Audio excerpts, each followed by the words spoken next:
जी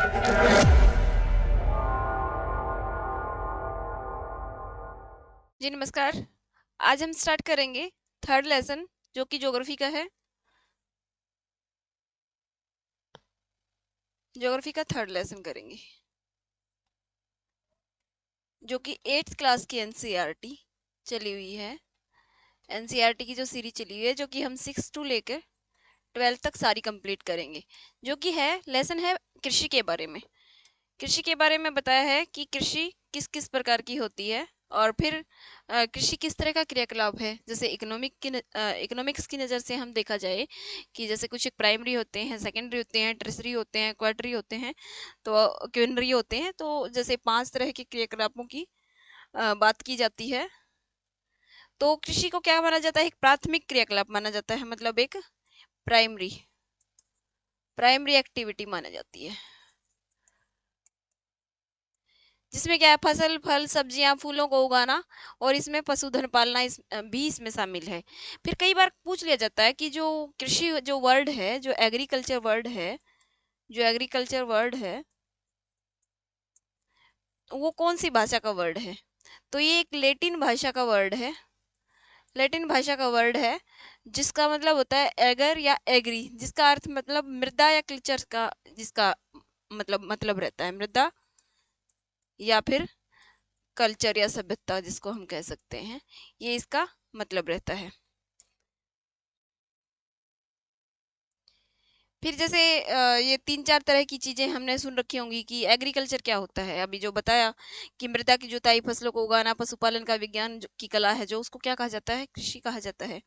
फिर कहा जाता है सेरीकल्चर, जो रेशम का जो पालन करना, कीट को पालना और उसको उससे जैसे रेशम निकालना, तो उसको क्या कहा जाता है? सेरीकल्चर कहा जाता है। फिर पीसीकल्चर, जैसे मछलियों को उसके जन्म से लेके उनको खाने तक का जो एक विशेष रूप से जो तालाबों में उनकी खेती की जाती है, तो उसको क्या कहा जाता है? पीसीकल्चर कहा जाता है। फिर विटीकल्चर, विटीकल्चर क्या, अंगूरों की खेती होती है, उसको विटीकल्चर कहा जाता है। फिर हॉर्टिकल्चर, हॉर्टिकल्चर होती है जो सब्जियां, फल और फूलों को उगाना होता है, उसको क्या कहा जाता है? हॉर्टिकल्चर कहा जाता है। फिर कृषि के प्रकारों की बात की है कि कौन से प्रकार की जो वर्ल्ड में किस किस प्रकार की खेती की जाती है और कैसे कैसे वो खेती की जाती है, तो उसके बारे में ही पूरा बताया है। कि जैसे खेती के प्रकार बताए हैं, तो यहाँ पर सबसे पहला जो एग्जाम्पल दिया है तो वो निर्वाह खेती का किया है कि निर्वाह कृषि क्या होती है। इस प्रकार की जो कृषि होती है, अच्छा, निर्वाह कृषि होती है जो अपना निर्वाह करने के लिए बस की जाती है। उसमें ज़्यादा ये नहीं होता कि हमें जो बाजार में भी चीज़ें बेचनी है, ये करना है, वो नहीं होता। बस जो अपने परिवार का पेट भरने के लिए जो खेती की जाती है उसको निर्वाह खेती कहा जाता है। इस प्रकार की कृषि कृषक परिवार की आवश्यकताओं को पूरा करने के लिए की जाती है, बस मतलब उसकी आवश्यकता पूरी हो जाए। पारंपरिक रूप से कम उपज प्राप्त करने के लिए निम्न स्तरीय प्रौद्योगिकी और पारिवारिक श्रम का प्रयोग किया जाता है। तो मतलब वही है कि निर्वाह खेती मतलब निर्वाह करने के लिए की जाती है। फिर कहा है गहन निर्वाह खेती। इसमें मतलब और भी जो छोटे किसान होते हैं, एक छोटे भूखंड पर साधारण औजारों और अधिक श्रम से खेती जो करता है, अधिक धूप वाले दिनों में से युक्त जलवायु और उर्वर मृदा वाले खेत में एक वर्ष में एक से अधिक फसलें उगाई जा सकती हैं। मतलब एक छोटे से खेत पर बहुत ज्यादा गहन तरीके से जो कृषि करी जाती है, तो उसको क्या कहा जाता है? गहन निर्वाह खेती कहा जाता है। आदिम निर्वाह कृषि में स्थानांतरीय कृषि और चलवासी पशुचारण भी शामिल है। जो जिसमें आदिम वर्ड जुड़ जाता है तो उसमें, क्योंकि वो जो चलवासी होते हैं चलते रहते हैं, एक जगह से दूसरी जगह अपना निर्वाह करने के लिए जाते रहते हैं, तो उसको उसके साथ चलवासी वर्ड भी जोड़ दिया जाता है। फिर है स्थानांतरित कृषि कि जैसे अमेजन बेसिन के सघन वन क्षेत्रों में उष्णकटिबंधीय अफ्रीका, दक्षिण पूर्वी एशिया और उत्तर पूर्वी भारत के भागों में प्रचलित है। ये भारी वर्षा जैसे क्या होती है, एक स्थानांतरित कृषि का मतलब है कि एक जगह खेती कर रहे हैं फिर वो जगह वहां से कैंसिल करके फिर नेक्स्ट पेड़ों को जला के फिर वहां पर खेती की जाती है, फिर वो अनउपजाऊ हो जाती है, तो 3-4 साल बाद उस जगह को छोड़कर नेक्स्ट जगह पर खेती की जाती है, तो उसको क्या कहा जाता है, स्थानांतरित खेती कहा जाता है। फिर स्थानांतरित खेती के है ना, वर्ल्ड में जैसे इसके नाम पूछ लिए जाते हैं बहुत बार पेपर में कि इसको यहाँ पर क्या कहा जाता है, यहाँ पर क्या कहा जाता है। इंडिया में भी इसके बहुत सारे नाम हैं, पर यहाँ पर बस ओनली 4 नाम दिए हैं। जो झूमिंग है, उत्तर पूर्वी जो भारत में कहा जाता है इसको झूमिंग,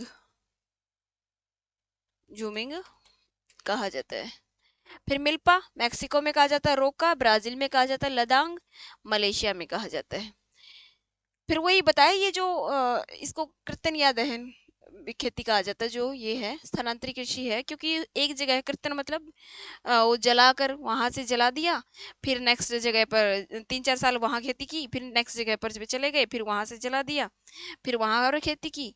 ऐसे ही मतलब ये काम जो चलता रहता है। फिर चलवासी पशुचारण में ये होता है कि जो अपने पशुओं को लेकर एक साथ जो चलते रहते हैं, और फिर वहां पर जैसे जहां भी रुके वहां पे खेती कर ली, फिर आगे जहां रुके वहां खेती कर ली, तो इसको क्या कहा जाता है, चलवासी पशुचारण कहा जाता है। फिर वाणिज्यिक खेती है, वाणिज्यिक खेती में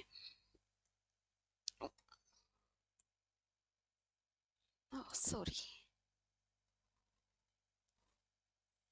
वाणिज्यिक कृषि में फसल उत्पादन पशु पालन बाजार में विक्रय हेतु ही किया जाता है।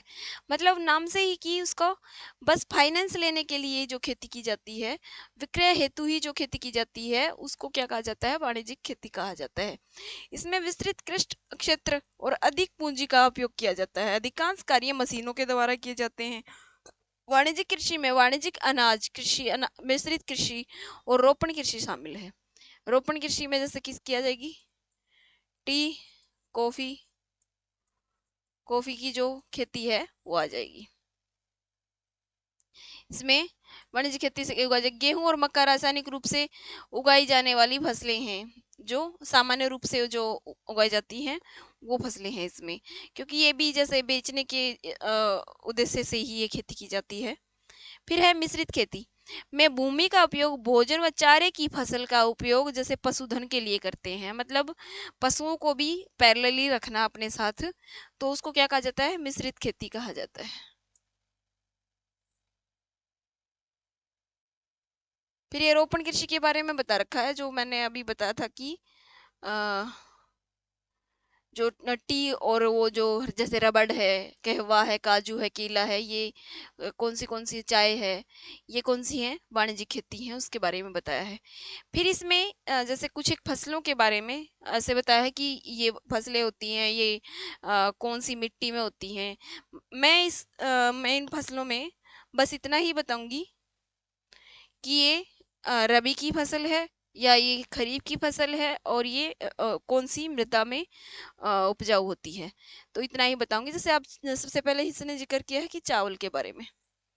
चावल है खाद्य फसल है, जो उष्णकटिबंधीय और उपोष्ण कटिबंधीय प्रदेश में पैदा होती है। अच्छा, मृदा कौन सी होती है, जलोढ़ जो मृदा होती है, चिक्का युक्त,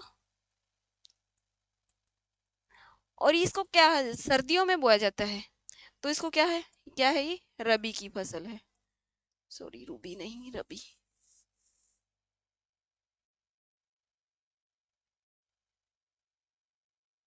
रबी की फसल है। फिर है गेहूं, गेहूं गर्मियों में बोया जाता है, तो खरीफ की फसल है, और मृदा कौन सी होती है, दोमट मृदा होती है। फिर मिलेट है, मिलेट भी गर्मियों में बोया जाता है, जैसे गेहूं बोया जाता है उसी टाइम पे, मोटे जो अनाज होते हैं जैसे जिसको बाजरा कहा जाता है, तो ये भी क्या है, खरीफ की फसल है, और जिसमें काली मिट्टी, काली मिट्टी इसके लिए बहुत उपजाऊ मानी जाती है। फिर है कपास, कपास के बारे में बताया कि कपास के लिए भी जो मिट्टी होती है, काली मिट्टी, हल्की वर्षा होनी चाहिए 200 से। अब ये जो फैक्ट है कई बार पूछ लिया जाता है कि ऐसी कौन सी फसल है जिसमें जो उच्च तापमान होने चाहिए, हल्की वर्षा होनी चाहिए, और 200 से अधिक जो पाला रहित दिन होने चाहिए, जिसमें चमकीली धूप निकली हो, तो वो उसमें क्या होती है, कपास पैदा होती है। और कपास भी गर्मियों में होती है, तो ये भी एक खरीफ की फसल है। फिर है पटसन। ये इसको क्या कहा जाता है, सुनहरा रेशा कहा जाता है। जलोढ़ मृदा में होती है।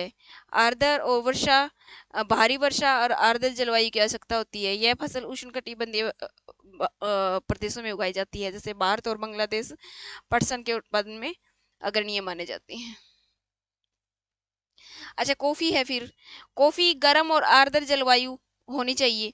अच्छा, इसको है ना पर्वतीय ढलानों पर ही बोया जाता है, जो कॉफी होती है। से भारत में बाबा बुदन की पहाड़ियां हैं, जो बाबा बुदन की पहाड़ियां जो कर्नाटक में हैं,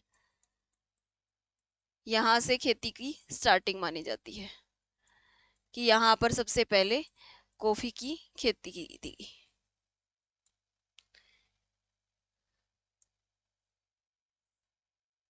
फिर चाय है। चाय के भी ऐसे ही होते हैं कि ये भी एक ढलाऊ, जहाँ पर जैसे ढलाऊ होगी, जहाँ पर जहाँ पर जो ऐसे ढलाऊ होगी, तो जब पेड़ होगा, जो पेड़ है उसकी यहाँ पर उसके नीचे जड़ में पानी नहीं रुकेगा, पानी सीधा बह कर नीचे चला जाएगा। तो ऐसी जगह पर जो चाय और कॉफी है, उसकी खेती की जाती है। फिर कृषि के विकास के बारे में बताया है कि कृषि के विकास के की जो कृषि का विकास का संबंध बढ़ती जनसंख्या है, कि बढ़ती मांग को पूरा करने के लिए कृषि के उत्पादन को बढ़ाने की दिशा में किए जाने वाले प्रयासों से है। क्योंकि यह कई तरीकों से प्राप्त किया जा सकता है, जैसे बोए गए क्षेत्र में विस्तार करके, बोई जाने वाली फसलों की संख्या बढ़ाकर, सिंचाई सुविधाएं बढ़ाकर, मतलब उत्पादन बढ़ाने से मतलब है कि कैसे बढ़ाया जा सकता है। परंतु जैसे सिंचाई सुविधाओं में सुधार करके, उर्वरक और उच्च उपयोग उपज देने वाले बीजों का प्रयोग करके, मशीनीकरण करके, तो इस प्रकार इसको बढ़ाया जा सकता है।